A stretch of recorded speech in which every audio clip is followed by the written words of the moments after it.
And so I'm back. Apologies. It's just so small on my screen I couldn't read it. So the I is empathy. And those two are very low. The high is the activity. And then boldness is just underneath that.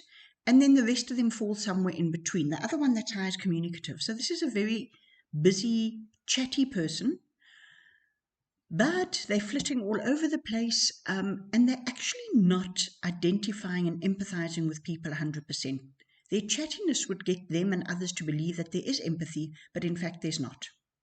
Now, let's look at how I would start to analyze this. Now, the very first thing I look at is the certainty of the profile.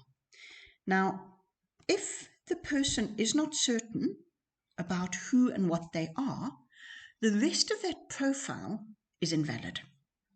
And it is surprising how many people are not clear and certain about who they are and consistent with their behavior.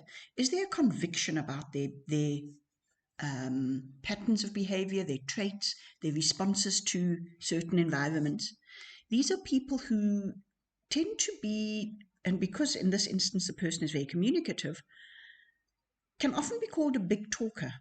And it's not because they are lying or deceitful, it's just that they are expansive, but the follow through, not so great. So if we are looking at a profile, if the certainty is below a certain level, and that level is about 35, I think it was. Yes, 32. If it's below 32, I cannot accept the rest of the profile and we need to work on certainty. And we actually stop reading the profile. So in this instance, the person's certainty was below 32. So the advice I gave them was that they need to be looking at being clear about who and what they are. They did look at their things like their empathy and getting an understanding of who and what they are, but those were not their breakthrough points. But they got a clearer picture of who they are. Their happiness was not great. Their empathy was not great. They were very busy doing, very bold, but not actually thinking it through. So this person, in fact, sat down and had a really good think about who and what they wanted. And they are now starting to study. So a year later, let's have a look at what their profile looks like now. The first thing you can see is that D, the red one, is much higher. And in fact, it is now at 72. So it went from below 32 to 72. This person has been very clear about, let's move on. And if you look at the outline of this graph, you can see that it has changed. Yes, the doing is still the tallest areas, but the boldness has dropped back and the others, the left and right, have risen up a bit to meet them. Their very low patches are not so low anymore. So if I look at the assessment of each pillar on its own, in other words, using their own table to measure it, then you can see that there is a big difference here. We've only got one very low left, and that in fact is now the breakthrough. Your breakthrough is your lowest one on this scale. And this is attention. Now, we did say on year one that looking at this is a person who's flitting about, who is not clear about what they're doing. And although she's made great strides, what she's done is made herself consistent. And she can now start working on herself. So the breakthrough point would be attention, focus, directing the attention long term rather than short term, becoming stable versus unstable. There's an orderliness and a perseverance about what they're doing. Now, this she needs to work on. She has pulled back on her boldness. So there's definitely a saying, stop striding out and doing new things perpetually. That's great if you are a fighter pilot where you need to be pushing the boundaries the whole time. But if you're an ordinary person just trying to get through life, being a fighter pilot is not really going to get you very far in the long run because you're constantly doing new things rather than entrenching good habits. Now, if I look at the other pillars, the other 9, so we looked at D, which was the consistency, and she's now got that. We're now going to look at being, doing, and having. Now, focus is in the being category, and you've got A, which is attentional focus, B, which is happiness, C, composure. Now, on her profile, B had the two lowest ones, focus and composure. And the fact that she's flitting about means she won't be composed. So again, if we can get her to focus more, composure will follow. We often make the mistake of saying we want to work on both composure and attention at the same time to make the biggest stride, but that isn't true. Focus on the attention and composure will follow suit. Happiness is an important one. If you are not happy, even if you have a lot of your other character traits really in hand, you will find that you are not able, you are unable. It's about disabling and enabling. You will find that you are unable to utilize your good character traits because you're not happy in life. And happiness depends very much on having personal goals. So you'll find mothers often don't have personal goals. It's all about their children. It's about the husband. It's about getting the books right so that they can eat next week. It's about all sorts of things, but not about themselves. They won't grow and develop, and this is why you get the empty nest syndrome and why so many women at the age of 40, 50 suddenly think, what am I doing with my life? Because for the last 20, 30 years, you have had no personal goals, so you haven't been happy. You might have been content. You might have been fulfilled in that you brought up some great children. You made your husband happy, but you as a human were not happy. So the being in this person's instance is where they need to be working. We know that they're doing, and the impact will be on the having. But let's have a look at the do pillars so that we can see what they are. So do what you must. And this is about doing within the environment. So it's activity, it's boldness, but it's also responsibility for where you are. Are you tough? Are you valuable in your environment? Are you causative, or are you responding to things? So if we come back to the issue about mothers, are you creating the environment, or are you just responding to life around you and trying the best you can to protect the environment they have now? So are you creating or are you protecting?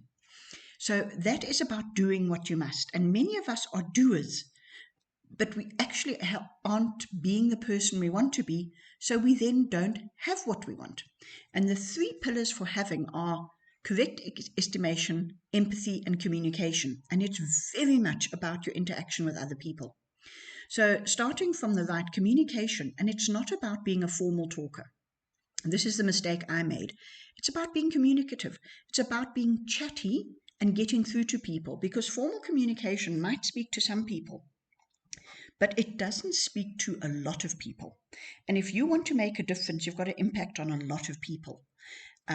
Achieving your goals, getting your children into the right schools, understanding what's making them unhappy, communicating with your partner or husband to understand what they need. All of those are communicative rather than pure communication in a formal manner. Empathy is really understanding what it is that the other person wants. So often we listen and we might have a list and it's clinically done, but we don't have a true warmth and understanding of what they want so that we can communicate with them well. The one on the right is about correct estimation.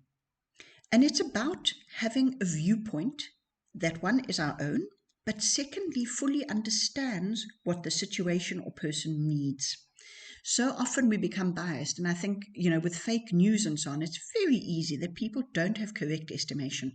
They are reading fake news or listening to people who are not giving full information, and they don't realize it. So many people would fail miserably on correct estimation. I thought I had it. Well, apparently I don't. So it's very easy to block out people, to not communicate with them, and then it's impossible for you to have the correct estimation because you are excluding sources of information. So those are the three have pillars. Now, what I would like to do is, although I've analyzed this person last year and I've analyzed them this year, let's have a look at how they have changed. So here we have the year 1 on the left and year 2 on the right. And you can see how the pillars have changed.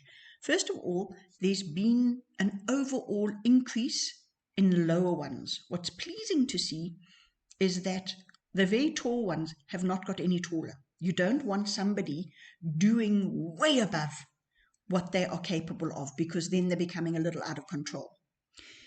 There are 2 that have got shorter. I'm just looking at what I can read over here. It's the boldness has got shorter and the communication has got shorter, which is fine, because can you see on the left how out of sync the communication was with the rest of the traits? And it was possible that the communication was almost becoming a go-to behavior. Now, what's interesting is that doing remains a go-to behavior. Initially, in the first year, doing and boldness and communication were go-to behaviors. This is what happens when I have a job to do. I communicate with people, I do things, and I'm bold. But it wasn't backed up by empathy, by understanding, by a happiness. It was just things I had to do. In the second year, yes, doing is still my go-to rather than thinking, which is why focus remains poor. Because if you're looking at the scientific process, it's assess, plan, implement, and evaluate. So implement being doing, you are not assessing and planning. You're just shooting out there and doing rather than thinking it through, and that you will gain on focus, which is part of my response to the assessment, because it's all very well being assessed, but how do you deal with your breakthrough? So let me just show you the results comparison when you look at each trait on its own scale. So you can see there's the top one is last year, the bottom one is this year. And the bottom one shows only one red, one very low, and that remains her breakthrough. But because she had succeeded in pushing up her consistency, we can now treat or deal with, sorry, treat because I'm a nurse, we can now deal with the very low focus. The others have all shifted up beautifully. They're evening out.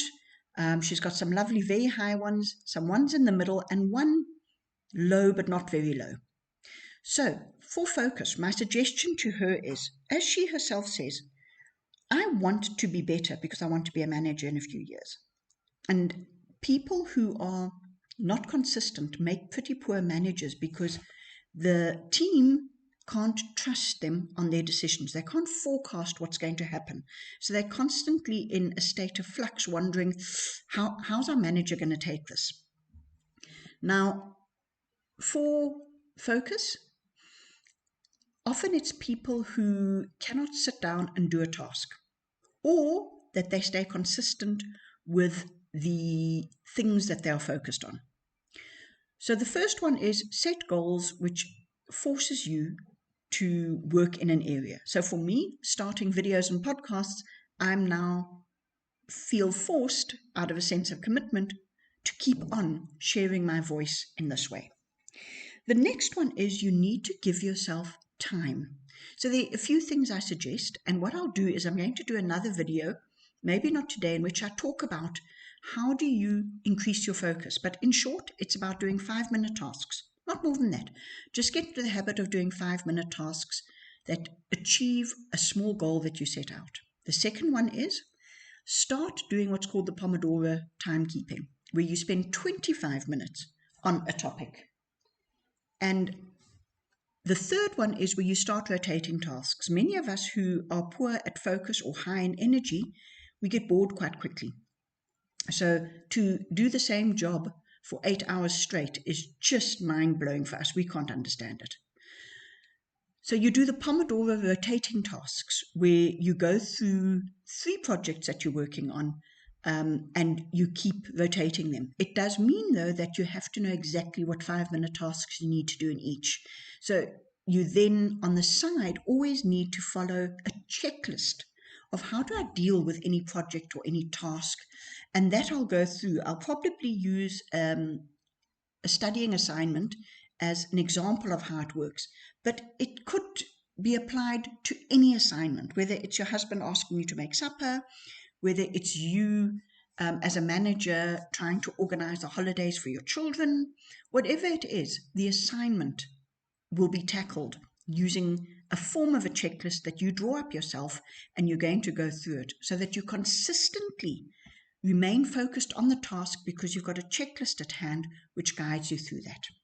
So I hope that you have enjoyed this and appreciated why you would bother to do a performance appraisal or assessment. It's not performance appraisal, personality assessment. I am very big on my performance appraisals as well. And this is really a performance appraisal of your life. How are you doing? What have you achieved? Are you possibly going to achieve if you keep on going the way you are now? It's a very non-invasive way of doing things. It's a way of just identifying it, bringing it from your subconscious, which does not like to change, and putting it into your conscious and saying, this is what I'm doing. This is what I could be doing instead. And it is incredible how in 1 year people can change. And I'm quite impressed with this person at how much they have adapted. They've dealt with that inconsistency, which scuppered really any chance they had of achieving because they were all over the place. They're now more consistent and they can start working on their one very low trait, which is not allowing them to progress as much as they would, because this person has some lovely high traits which are worth working on. But we've identified the one breakthrough that she can work on so that she can be, do, and have what her dreams and goals want for her. So I hope that her investment in time and effort here has been worthwhile, and I will be evaluating her in a year. I actually thought it was 6 months, but it's amazing how time goes. So if you want to know more about this, it's not an expensive process. It's a questionnaire you fill out, and I will give you feedback so that you can speed up your whole development. Shoot ahead instead of plodding through trying to work out what it is you need to work on and feeling a sense of overwhelm and disappointment in yourself because you're just not achieving what you want to achieve. So thanks for the listen. Bye-bye.